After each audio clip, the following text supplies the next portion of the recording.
जय हिंद। स्वागत है आपका इंडियन न्यूज एनालिसिस के एक नए एपिसोड में। आज हम बात करेंगे Su-30 MKI को सुपर सुखोई में बदलने के लिए भारत के जो आगामी प्रयास हैं उनके बारे में। इंडियन एयरफोर्स ने ऑफिशियली अब इस चीज़ को माना है कि जो Su-30 MKI fighter jet upgrade है वो बहुत ज़रूरी है, और इसको लेकर के जो हिंदुस्तान एरोनॉटिक्स लिमिटेड यानी HAL है और रशिया से जो बातचीत है वो अब एडवांस लेवल में पहुँच चुकी है, और इस पे जो डिसीज़न है वो अगले 6 से 9 महीनों के बीच में लिया जा सकता है। अब आपको पता ही होना चाहिए कि Bharat Russian made Su-30 MKI का एक बड़ा उपयोग करता है, या हम ये कह सकते हैं कि रशियन मेड जो Su-30 है वो सबसे ज़्यादा भारत में ही इस्तेमाल किया जाता है रशिया के बाद। तो यही कारण है कि अपनी इस इतनी बड़ी फ्लीट को आधुनिक उपकरणों से सुसज्जित करने के लिए या मॉडर्न वॉरफेयर में अपडेट रखने के लिए जो भारत है वो ये कदम उठा रहा है, और इंडियन एयरफोर्स, HAL और भारत सरकार इस चीज़ पे कोई बड़ा निर्णय ले सकते हैं। अब क्योंकि आपको पता होना चाहिए कि जो ऑलरेडी 42 Su-30 MKI हैं उनको मॉडिफाइड किया जा चुका है, और ये जो मॉडिफिकेशन है basically BrahMos supersonic cruise missile को कैरी करने के लिए किए गए हैं। और अभी हाल ही में डिफेंस एक्विजिशन काउंसिल यानी DAC ने 12 और अन्य Su-30 MKI फाइटर जेट की जो खरीद है उसको हरी झंडी दे दी है। लेकिन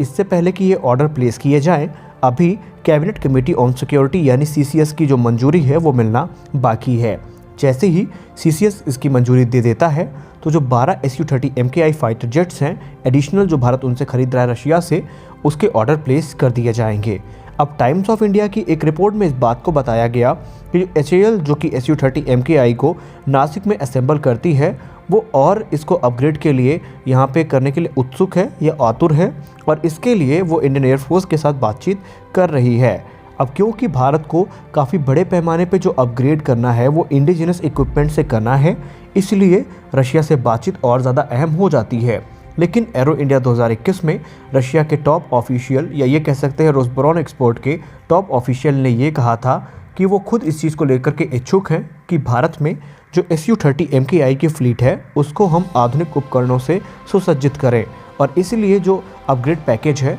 वो हम ऑफ़र कर रहे हैं। लेकिन भारत चाहे वो कॉकपिट हो या रेडार हो या दूसरे सेंसर्स हो, एवियोनिक्स हो, सबको इंडिजिनस तौर पर यहाँ पे अपग्रेड करने का प्रोग्राम बना चुका है, और हमने अपने डिटेल वीडियो में आपको इसके बारे में बताया भी है। लेकिन इंडियन एयरफोर्स ये मानती है कि जो डिस्कशन है Su-30 MKI को लेकर के रशिया के साथ वो भी एडवांस लेवल में है, और बहुत मुमकिन है कि अगले 6 से 9 महीनों में इन पर निर्णय लिया जा सकता है। लेकिन अगर हम बात करें Su-30 MKI की, तो माना ये जाता है कि इसमें जो अधिकतर अपग्रेड होंगे वो इंडिजिनस तौर पर किए जाएंगे। हालांकि छोट-मोट अपडेट इसको मिलते रहे हैं, जैसे कि अस्त्र मिसाइल का इंडक्शन हो गया या फिर ब्रह्मोस सुपरसोनिक क्रूज मिसाइल को इसमें लगाया गया। ये जो मॉडिफिकेशन है ये Su-30 MKI को समय समय पर मिलते रहे हैं।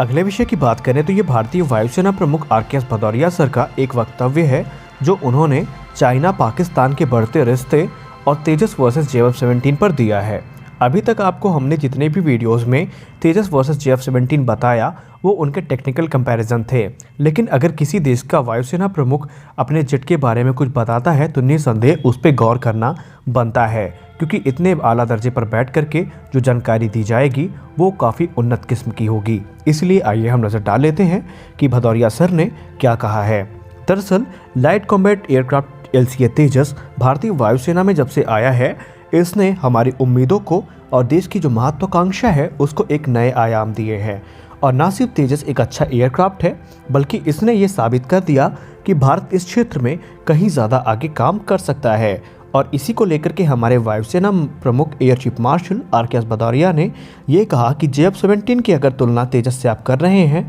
तो आपको एक चीज़ का पता होना चाहिए कि हर मायनों में जो तेजस है वो JF-17 को पीछे छोड़ता है। उन्होंने कहा कि तेजस मार्क 1A जो कि तेजस का एक इन्हेंस वेरिएंट है वो JF-17 से कहीं ज़्यादा आगे है, और कहीं ज़्यादा जो कॉम्बैट एज है वो JF-17 के मुकाबले तेजस के पास ज़्यादा है। उन्होंने कहा आप हथियारों की बात कर लीजिए, सेंसर्स की बात कर लीजिए, या फिर बियॉन्ड विजुअल रेंज मिसाइल की बात कर लीजिए, जितनी एक्यूरेसी तेजस के पास है JF-17 अभी उससे लैग करता है। उन्होंने कहा कि JF-17 में जो अधिकतर टेक्नोलॉजी यूज़ हुई है या तो वो चाइनीज़ है या वो किराए पर ली गई है। लेकिन तेजस में जो कुछ इस्तेमाल हुआ है उसमें अधिकतर जो कंपोनेंट्स है वो इंडिजिनस तौर पर खुद डेवलप किए गए हैं, और इसका सबूत ये है कि उनमें से अधिकतर जो टेक्नोलॉजी है वो हमारे तेजस मार्क 2 और AMCA में भी यूज़ की जा रही है। उन्होंने ये कहा कि 83 तेजस का जो ऑर्डर है ये हमारे लिए एक मील का पत्थर साबित होगा। इनमें से जो 73 फाइटर जेट्स हैं वो अपग्रेडेड वेरिएंट्स हैं,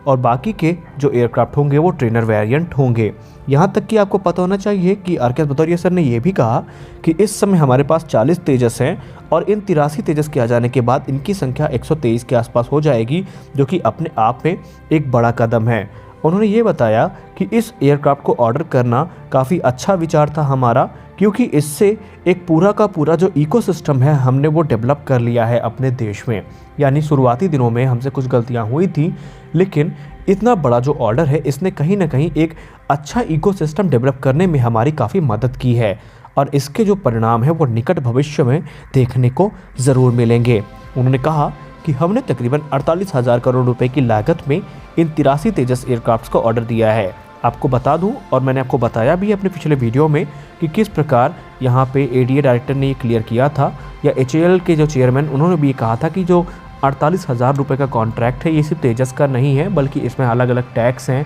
अलग अलग जो स्पेयर पार्ट्स हैं, इनको सबका जो रेट है वो शामिल था। तो यहाँ पर उन्होंने ये भी कहा कि जो 83 तेजस हैं इनकी जो भरपाई है या इनकी जो आपूर्ति है वो 2030 तक पूरी कर ली जाएगी। यही नहीं, भारत इसके अलावा अपने 3 और जो मेगा प्रोजेक्ट्स हैं उस पर काम कर रहा है, जिसमें तेजस MK2 है, तेजस AMCA हो गया, twin engine deck base fighter हो गया, आदि जो प्रोजेक्ट है वो वहाँ पर कार्यरत हैं। और उन्होंने चाइना के ऊपर भी कुछ कटाक्ष किया, आइए वो भी जान लेते हैं।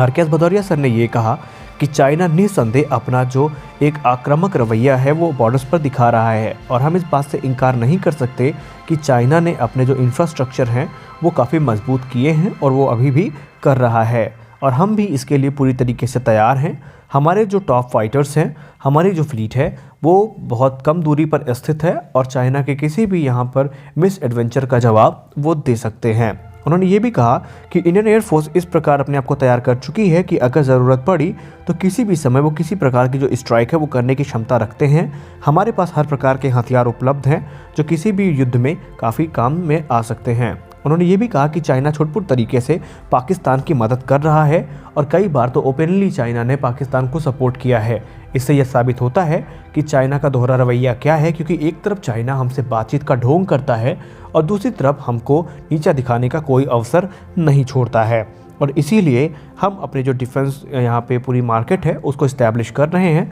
ताकि किसी प्रकार का जो मिस एडवेंचर है उसको इंडिजिनस हथियारों से ही काउंटर किया जा सके, और जो हमारी निर्भरता है विदेशी हथियारों पर उसको कम किया जा सके। तो फिलहाल के वीडियो में बस इतना ही, मिलते हैं अपने अगले वीडियो में, तब तक के लिए जय हिंद।